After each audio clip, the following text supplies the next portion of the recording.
It's almost the end of February, and even though I love crime dramas and I kind of promote myself as the crime drama guru, I gotta talk about some romance dramas I love. Some people, when they hear this list, and this is not like I'm gonna name all the romance dramas I love, but some people who know me quite well and have listened to my podcast or watched some of my other videos, you'll be surprised on some of the romance dramas on this list because it doesn't fit what I put out a lot of the times, I think. But it's February. We all know romance is kind of in the February atmosphere. So let's talk about some of the romance dramas I love and will always recommend, and I think some will surprise you. Also, this is not all from one country. I kind of picked a variety, so you're going to find some from all the countries that I love to watch. This is in no particular order, but the first one I'm going to talk about is one that I think people talked about when it aired and maybe close to when it aired, but not a lot of people talk about nowadays. And maybe it's just the people that I listen to all the time. But one of my favorite romance K dramas is The Secret Life of My Secretary. If you have not heard of this K drama, this is a K drama that aired back in 2019. It stars Kim Young Kwan and Jin Ki Ju. And then some of the prominent second supporting cast is Kim Jae Kyung and Ko Ja Sung. Now, this is a classic rom-com setup. Boss employee, as we all know from the title. Kim Young Kwan plays the boss, and then Jin Ki Ju plays the secretary.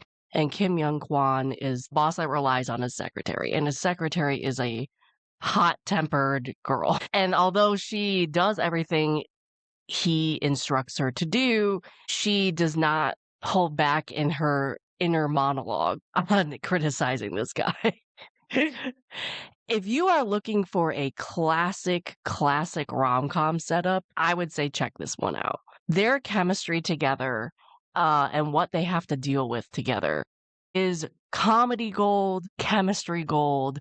It was a lot of fun watching this, but also the second couple, especially Kim Jae Kyung's character, Victoria Park. No, it's Veronica Park. That's her name. Veronica Park has some of the funniest scenes in this drama, and her lines are iconic. She is such a character, and in my mind, kind of stole the show, but she's just so fun to watch, and her romance is also really nice. I wish more people would watch this one, which is why I'm saying it, because it's just a classic rom-com setup and it pulls off very well. Some people might think that, like, yeah, there is some crime involved or whatever. I think it's very minuscule, in my opinion. Granted, I haven't watched this in years, so maybe I'm not remembering that correctly, but you might not like it because there is some crime involved. I don't think it's like a huge plot point, but if you still are looking for a good rom-com, check this one out because it is some of the very few rom-coms I like a lot. And it's a classic setup and you can't go wrong. You can't go wrong with this. Veronica Park just steals the show, in my opinion. Next up, we're going to talk about Find Me in Your Memory. Now, Find Me in Your Memory is not a rom-com. It is very much a melodrama. And again, I think it's another romance K-drama that kind of flies under the radar. I don't think a lot of people have seen it, and I haven't seen a lot of people talk about it. It is about a couple who have memory issues. You have the news anchor, male lead, played by Kim Dun-wook, who he remembers everything. He can look at something and remember it. So he has the ability to remember everything, which is detrimental to his life because he witnessed the woman he loved die, and he can't ever forget that. You have the female lead, played by Moon Ka-young. She has a fading memory. She starts forgetting stuff, forgets stuff, doesn't remember things. She's an actress, which that causes issues in her professional life because she'll read like a script and then completely forget what she has memorized, things like that. So they come together and they have this romance. And with this one, it does have crime involved in it. There is a crime element of it, which is part of the story. So some people might not want to watch this, and it does get creepy at times, I will say. But I loved the leads' romance together because it's not an enemies to lovers or anything like that, but it is more of like I have these walls and I will help you break down your walls if you help me break down mine. And so it is a couple that finds a comfort in each other's company, but also allows them to overcome their trauma through their relationship. And I think it is just a beautiful story with the main leads. Also, the cinematography is beautiful. Some of the shots you have in this K-drama are beautiful. And I just think it is another romance K-drama that not a lot of people have watched and not a lot of people talk about, which is why I am talking about it now. So that is Find Me in Your Memory. Next drama I'm going to talk about is a Chinese drama, which I think needs no introduction. I think if you were a Chinese drama watcher, you have watched this or at least have heard of it, and that is Love Like the Galaxy. I've rewatched this Chinese drama, which tells you how much I love it. I don't usually rewatch dramas. I only rewatch dramas I absolutely love, and I have rewatched this one. This is a historical Chinese drama starring Wu Lei and Zhao Lushi, along with many other people like Li Yunrei, Yu Chang'en, Gao Tao, Zheng Li. Love Like the Galaxy came out in 2022, and it is now, in my opinion, kind of considered a classic when it comes to Chinese dramas because of how beloved it is. You have the yearning, you have the male lead fall first, female lead fall after. I am a sucker for that trope. The male lead literally falls for her and doesn't let go. He is dedicated the entire drama.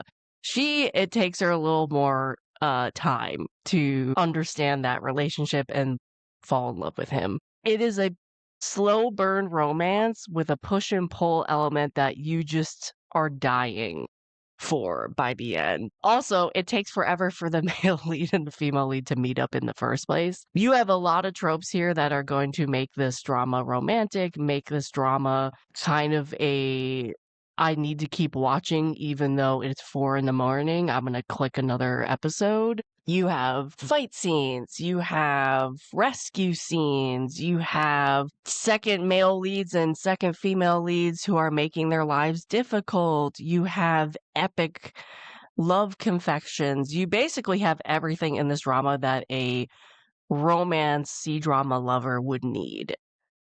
I think if you have never watched this Chinese drama and you are a watcher of Chinese dramas, you should check this one out because there is a reason why this is considered a classic and why everybody watches this and loves it for the most part, and why it's so highly regarded when it comes to chemistry and romance and action and suspense and the longing and the way the male lead just looks at the female lead and just has that yearning and longing that says it all. Says it all. Wu Lei and Zhao Lushi in this drama is just peak couple and peak romance, in my opinion. So I highly recommend Love Like the Galaxy. Another Chinese drama I'm going to name, and I don't know if people will agree with me on this. This is another classic Chinese drama, kind of another one that if you have not watched it, you should put it on your list to at least check out. I may be biased with this because it is my first genre drama I've ever watched. That is Eternal Love or 10 Miles of Peach Blossoms. Are there issues with it? Probably. Do I notice them? No. I have rewatched this multiple times. I love this drama. And this is the classic setup of the genre drama where you have 3 lifetimes, gods, goddesses, love story that spans multiple lifetimes, multiple obstacles, find each other in the end type situation.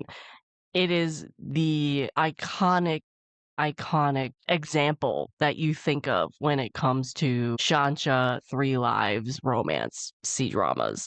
Now, for me personally, on my first watch, I actually was a bigger fan of the second couple than the main couple. This stars Yang Mi, Mark Chow as the main couple, and then you have Gao Wei Guang and Dilraba as the second couple. On my first watch, when I first watched this drama, I loved the second couple. I still do. I still do. But then when I rewatched this, I grew to appreciate the main couple as well. You will get angry with the second female lead and second male lead. There are scenes where you're like, if this second female lead and second male lead don't get punished for what they're doing right now, I will riot. You will feel like that. For sure. The chemistry between both of the couples, so good. So good. Like, Mark Chow just has some really memorable scenes in this. And then you have Dilraba, who is just head over heels for the second male lead in this. I loved every second of this drama. Again, I may be biased because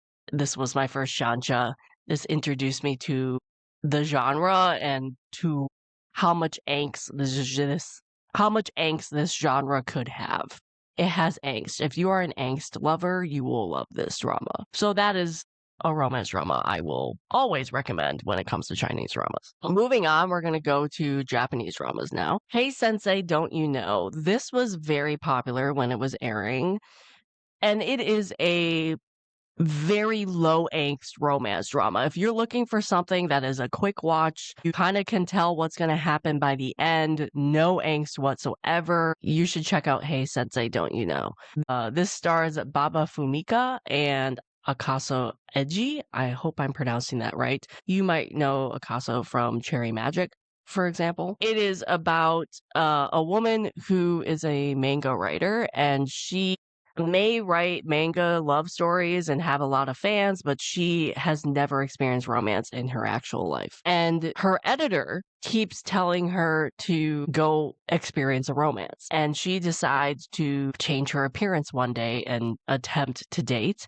And she walks into a hairstylist salon and meets our male lead, who is a stylist. He does her hair, kind of makes her look pretty, and sparks fly, and they start seeing each other. It's a story of both of them finding love, but also trying to balance their careers, because he is actually a really good stylist, and she, of course, is a manga writer who's just a workaholic. It is a very, very low angst Japanese drama, and you kind of just follow their romance. And the male lead is very green flag male lead. Female lead, also very supportive of him, and I just love their romance together. It's cute, it's a quick watch, you kind of know where this is going. The female lead is like this clumsy workaholic, lives in books, female lead, and then you have this male lead who's the nicest person ever. They're both hardworking, and they're also just very supportive of each other. Highly recommend Hey Sensei, Don't You Know? Staying in Japanese drama land, another classic Japanese drama that I think a lot of people have watched, but if you like the tropiness of a contract marriage, you will like this. This is In-House Marriage Honey, or Shannai Marriage Honey, however you might come across it. It stars Itagaki Mizuki and Matsui Adi. Those are the leads. Itagaki Mizuki, he has a sick mother, and he's a regular old office worker. And then you have the female lead who is trying to move on from her ex. And they meet through this dating app and decide, even though they barely know each other, they decide to get married. Then they discover they're actually coworkers. They did not know this before they got married. So now they have to navigate being married, not knowing each other really. So kind of learning about each other in this marriage, but then also navigating the workplace, trying to hide the fact that they are actually married. And thus kind of starting a romance and making their relationship work, both in this workplace and in personal life. It is a rom-com. It is a comedy. It's sweet. It's short. It's one of those, like, I'm going to squeal through the entire drama and just grin ear to ear. It's cute. Is there angst? A little bit. But again, it's not episodes after episodes of angst and you're just crying your eyes out. It is very, very low stakes angst, and it's resolved within like 15 minutes because this is a very short drama. It's only 7 episodes and it's like 20-minute long episodes, maybe 25. It's just cute. It is a cute romance. Anything you would probably think of as like a rom-com Japanese drama is in this. That's why I recommend it for a Valentine's Day romance February drama. It's a fluffy romance. Some skinship too. You have some of that classic Japanese drama skinship that we all know and love as well. Moving on to Taiwanese dramas. One is a classic, I may be biased Taiwanese drama, and then another is for the lovers of the unhinged, crazy dramas. First, I'm going to talk about Someone Like You. This is a classic Taiwanese drama, my first Taiwanese drama. 20 episodes and it aired back in 2015. This stars Kim Gong-won and Lorraine Jen. Great actors in their own right. You would know them if you watch Taiwanese dramas, especially the older ones. This is the angsty romance Taiwanese drama we all know and love. Kim Gong-won plays a male lead who becomes blind after a car accident where he loses his fiance in that car accident. And then he can get a medical procedure done, but he chooses not to due to his grief. And then because he is blind, he has to eventually hire a caretaker. And that's where Lorraine Jen comes in. She becomes his nurse, his caretaker. And she looks like his fiance who died in the accident. He does not know this because he is blind at the time. So now you have to navigate this relationship where he doesn't know what she looks like and is kind of still trying to navigate this grief. She is trying to take care of him, and he is obviously a very grumpy, blind person. And it's a boss-employee romance, of course. And then you have the classic dramatic second female lead and second male lead come into play. It's a very tropey, classic, older Taiwanese drama. I love the heck out of this drama. I may be very biased because it is my first Taiwanese drama ever. I watched it a long time ago. I love it. I love it so much. The chemistry between the male lead and the female lead is great. The classic tropes coming up of second female lead being horrible, but also finding love amongst all this grief, and then the male lead and female lead discovering how they're related when it comes to his fiance's death. Classic angsty storylines that you always find in these older Asian dramas. Is it the best thing ever now that we are in 2026? Probably not. As I said, I might be very biased towards this because it is one of my first Taiwanese dramas I ever watched. Sucks you in. It doesn't let you go. You are always wondering when they're going to discover stuff. What is going to be the conclusion of this now drama that has come up? Is melodramatic, but also strangely addictive. In a way. I can't recommend this drama enough, and I don't know if other people have watched this and would feel the same, and I may be very biased, but it's one of my favorite Taiwanese dramas of all time, and I will watch it again and again. Does it make complete sense? No. Do we care? No. Not at all. Right, last drama I'm going to talk about might not be for everybody. It is for me. I'm a lover of the makjang crazier the better type dramas. This drama is one of the craziest Taiwanese dramas I've ever seen. And so I have to name it. Is it like green flag male lead? Probably not. Probably not. Definitely you walk into this thinking one thing and you get a completely different drama that you assume you're going to get. This is the Taiwanese drama Before We Get Married. This became such an unhinged, makjang crazy storyline love story that I didn't know I needed until I watched it. I had such a fun time watching this. Now, let me tell you one thing. If you are not a fan of cheating storylines, you will not like this, which is why this is a honorable mention, because is it the best recommendation when it comes to romance dramas? Probably not. Do I still want to talk about it because I just had such a fun time because it's crazy? It's a lot of red flag characters. Definitely something you need to experience if you are looking for a crazy makjang secrets galore Taiwanese drama. Yes, which is why I'm honorably mentioning it. This is Before We Get Married. It stars Jasper Liu and Puff Cow. Hopefully, I'm pronouncing that. I always don't know how to pronounce her last name. They are the leads in this.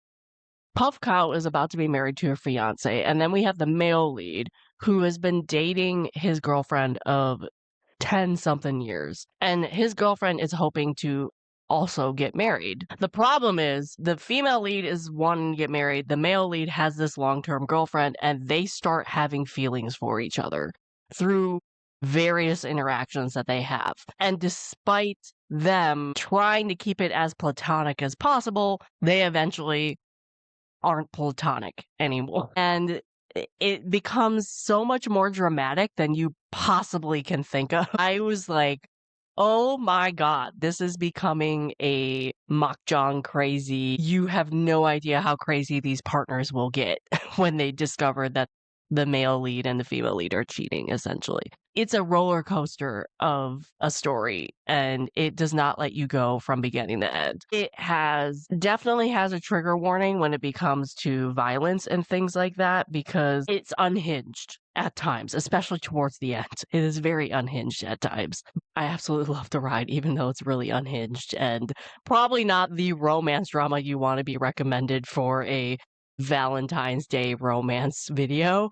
I just had to talk about it because I had so much fun, which is crazy to say with this drama, that it's memorable with how unhinged it gets. And also, I think it's memorable too because it is so mature in ways that I did not anticipate. So that is my honorable mention of Before We Get Married, and that is the end of the video. Hopefully you find some dramas in here that you check out for the romance and for February. Let me know in the comments, what are some of your favorite romance dramas? I can make another video. I have such a long list of romance dramas I could talk about. Let me know if you've seen any of these and what you think of them as well. Thank you for watching.